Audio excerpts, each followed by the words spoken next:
Groove with CharlesHightower.com. Exclusive interview. Hello and welcome to The Groove with Charles Hightower. I got a very, very, very special treat for you, OKC. Oh, man, I got one of the people that made this group very possible. And the group is still together right now. You remember songs like Soul Finger, Knucklehead, Give Everybody Some, Son of Shaft, Shake Your Rump to the Funk, Too Hot to Stop, Spellbound, Let's Have Some Fun, Attitudes, Holy Ghost, and I'll Dance, and a lot more. Welcome, Mr. James Alexander of the Bar-Kays, to The Groove with Charles Hightower. How you doing today, brother? How you doing, brother Hightower, man? I'm so glad to be on this thing with you, man. It's just, you just don't know how it makes me feel, man. Oh, shoot, you just don't know how it makes me feel. You're one of my favorite all-time groups, man. Man, that is so wonderful, man. I appreciate that so much, man. You know, it's always good to be loved. Oh, yeah, I'll tell you, man, God is good. And I'll tell you, you guys been through a lot of, trials and tribulations and everything, and God just makes it right and just make you see a lot better and make it clear so you can go the right path, right? Right. That's right, man. I know that's right. Well, tell us how you got started in the business. We kind of know, but let's let the audience know. Man, I got started in the business, really what really made me really want to be in this business, man. Back in the late 50s, man, in Memphis, Tennessee, my mother took me downtown to Beale Street to a place called Handy Park, and I saw Bobby Blue Bland and B.B. King on a flatbed truck. The flatbed truck was a stage. Mm-hmm. And I saw them, and little did I know, man, that from that moment to this, life would never be the same. I'll tell you, those people really paved the way for Memphis, B.B. King and Bobby Bland, and B.B. King was a DJ, wasn't he? Yeah. Man, it was just so amazing what happened, during that time period. Well, tell us how you moved on to Stax Records, and how did that become up? Well, the way we ended up moving on to Stax Records, man, we were playing at a club, really. We weren't supposed to be playing at a club. We was playing at a club in Memphis, Tennessee called the Hippodrome. We used to play down there. We were underage. You're supposed to be a certain age to play in a club, but, we was not that age. We were underage. Mm-hmm. And we were playing at this club. We got the opportunity to go and audition at Stax Records. Cool. So we auditioned over there, and the guy that auditioned us, his name was Steve Harper. I don't know if you heard that name before. Mm-hmm. He turned us down. So we did it 3 times. So the last time we did it, the president of the label came and asked us to say, who are you guys? We said, man, we're the Bar-Kays. And he said, well, will y'all come back up here and play for me? And we said, yeah, but of course. So we had been playing at this club on a Saturday night. Mm-hmm. And we went up to the studio this next day on a Sunday. Mm-hmm. And, back then they didn't, they didn't send, you didn't send your CD in or MP3. You had to go and perform live to audition for someone. Sure did. So he said, play something for me. Mm-hmm. And we played this little riff. And because we had been playing it, at the club behind the singer. Mm-hmm. And we didn't think nothing of it. We just thought it was a little riff. Right. And so he came back out there and he said, what is that? We said, we don't know. And back then, they didn't have all the technology that they have now. In fact, he didn't even have a talkback. He said, will y'all play that from the beginning? And we said, yes, we'll play it from the beginning. Uh-huh. We know that the thing that he's talking about us playing, it ended up being Soul Finger. Oh wow, man, that's cool. So 30 minutes later, man, we had this song, and the song ended up being Soul Finger, and that's basically how our career started. A lot of songs like that, like Soul Finger and Green Onions. I heard, I don't know if it's true or not, like Booker T and MG's Green Onions was it wasn't a fluke. It was the engineer. They had problems with the tape machine. And they sent the engineer from New York because they were with Atlantic Records. They sent the engineer from New York, and then they were in there just practicing. They was in there just practicing. So he just ran the tape. He ran the tape, and he said, man, this sounds good. And they played it back, and all of a sudden, that's a big hit right there, Right. Well, that's how we got started, man, like that. And hey, we that was the first record we had on Stax, and around that same time, man, while we was playing at this same club. This club was on Beale Street. It's called the Hippodrome. Back then, you used to have package shows. These big shows come to town, and this show had come to town, and it was like Otis Redding was on the show. I think they had Otis Redding on the show. You had the Manhattans. You had Paula Thomas. You had Sam and Dave. All these people. So once they do a show at a big auditorium or Coliseum, entertainers like to. They like to always do something after the show. They want to go to an after party. They want to go to another party after the show. Right. So they came down to this club where these little cats named the Bar-Kays were playing. Otis Redding wanted to sit in, so he sit in with the Bar-Kays. And the thing that amazed him the most was the Bar-Kays knew all of his songs. I'll be down.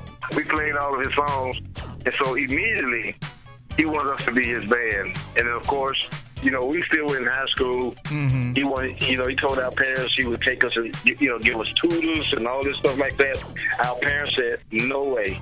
The only way we're going to let y'all go on the road with this guy is they're going to have to at least finish high school. So, true story, the day that we finished high school is we left and went out.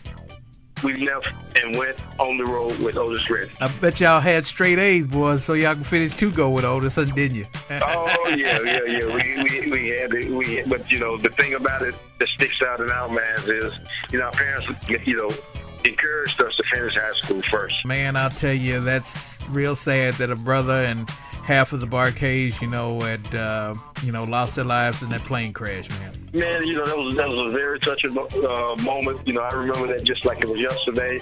But, every time I think about it, I have nothing but, good memories. We did a whole lot in a very short amount of time. With that being said, the late great Isaac Hayes, kind of took over a little bit, didn't he? Oh yeah, Isaac Hayes was like one of our mentors. We ended up playing on 7 albums with Isaac Hayes, including Hot Butter Soul, the Isaac Hayes Movement, Black Moses, and the groundbreaking theme from Chef. We did all of the stuff with Isaac Hayes. The Bar-Kays were the rhythm section on there, but Isaac Hayes was a great teacher, great mentor, great friend, just all around great guy. I'll tell you now, that's an album that stands out. Now, like I told you, like we talked early. Now I'm an album man. If I'm gonna listen to the whole album, and I will sit there and put that same album on and just listen to it. I've got the original album with both the albums and the CD with just everything on the CD. Man, it's just a smooth album. You guys really turned that album out. Right. You did a good job on that album. Man, we appreciate that, man. We really appreciate that. And, we couldn't have done a good job without the great leadership of the infamous Mr. Isaac Hayes. He was just a great teacher and a great mentor and a great encourager to us. When y'all went to Stax Records, I'll tell you this, it was a smorgasbord of everything. You had blues, you had a lot of people that, probably really took you under their wings and kind of showed you the business and showed you the ropes and showed you the way the riffs go. And that makes an ingredient for a lot of good things to come, especially when you went to Mercury Records. And could you tell us about that? Man, when we went to Mercury Records, man, Stax Records had just closed. And Stax Records had been closed a year. And Stax Records closed in 75. And, man, we were fortunate because we started with Mercury in 1976. Just, going with Mercury, I think we had some of the probably some of the most productive time of our whole entire career was while we were at Mercury Records. Right. That's when we had the first album that came out on Mercury was Too Hot to Stop. Ooh, that was a bad And then we went on to Flying Out on Your Love, and we just kept going on from there. We just had album after album after album. And here we are, Brother Hightower, in 2014, getting ready to record our 30th album. Oh, well, cool, man. That is a blessing. And see, Mercury Records was sort of a smorgasbord, too, because you had a lot of competition there. You had the Ohio Players. You had Confunction, and then you had our Oklahoma people, the Gap Band. Don't forget us. We had the Gap Band and Age. That's not all. We had Cameo. Yeah. Had Cool in the Game. You had the Fatback Band. You had a lot of bands over there on Mercury Records, man. But it was all friendly competition, and we all kept it going. Yeah, you sure did. And I'll tell you, my favorite Mercury album was Light of Life, because it had a lot of meaning to it, especially when Shine came on, man. I mean, y'all just put your work into that Shine, especially where you had the drum snapping in it. You could hear that snap. I mean, it was just kicking, man. Right. Well, hey, man, I appreciate it, man. I mean, you're a historian yourself, man. I mean, for remembering all this stuff, man. You remember stuff that a lot of that stuff I forgot about. But you remember it, and that's great. Oh yeah, man. I tell you, like I said, man. I mean, you guys are the greatest. You guys are the greatest. Well, tell us what's in your CD player. What do you listen to? Who are your influences? Believe it or not, man, I listen to a lot of Southern soul. There's an artist right now that's up and coming. His name is Dennis Bettis. Cool. He really, I think I told you about this song, and I think you went and listened to it. The song is called Neck Bones and Greens, with some hot buttermilk cornbread on the side. Oh, that's a cool song. If you feel your woman ain't feeding you right, you need to tell her to feed you some neck bones and greens with some hot buttermilk cornbread on the side. And I've heard it. It really sounds good. Tell me something. Is anything else brewing in the Bar-Kays, on the Bar-Kays side? Oh yeah, like I said, we got our brand new single out right now. It's called Up and Down, and we got the brand new album that's going to be coming out in August. And on December the 4th, 2014, we'll be celebrating our 50th anniversary. Oh, that's a blessing. In Memphis, Tennessee, at the Cannon Center, and we got a lot of friends that are going to be coming in. I mean, rumor has it. I mean, it's not etched in stone. Mr. Eddie LaVert Sr., Charlie Wilson, George Clinton, just to name a few. All these people will be coming in and help celebrating the Bar-Kays 50th anniversary along with us, and we were very excited about that. Oh, man, that is a blessing. And I tell you, it's been really good to listen to a lot of good music that you guys have made over the years. I'll tell you, y'all just keep on keeping on what you're doing. And I was wondering, how's it feel to go back into the new studios and do it all up again? Oh, I mean, it is very exciting. I mean, we just like a kid in the candy store, man. I mean, this is what we do, and music is definitely our life. And I think that, every time we get the opportunity to do some music, we are really excited about it. I tell you what, it's a blessing that you guys been together a long time, and I hope you guys be together many, many more years. It was one song that we had talked about, Attitudes. Could you tell us about how that got a little short on the other side, if you don't mind, on the album? Yeah, well, I think we had this story. I told you this story before off record, but I'm going to tell it to you on record. Okay. The reason that song was so short was, the song had a really strong, it just had a strong vibe to it. And our producer kept, while we recorded the song, he kept saying, keep going. And really, actually, half of the group got confused. Half of the group thought he said keep going.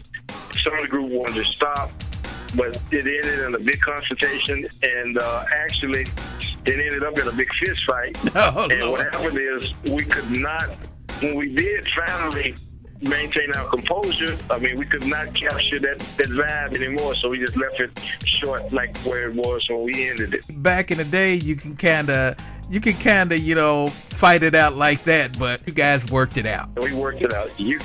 I think there was a song somebody had, I don't know what it was, the Beatles or Stevie Wonder, but I know Stevie Wonder redid it called We Can Work It Out.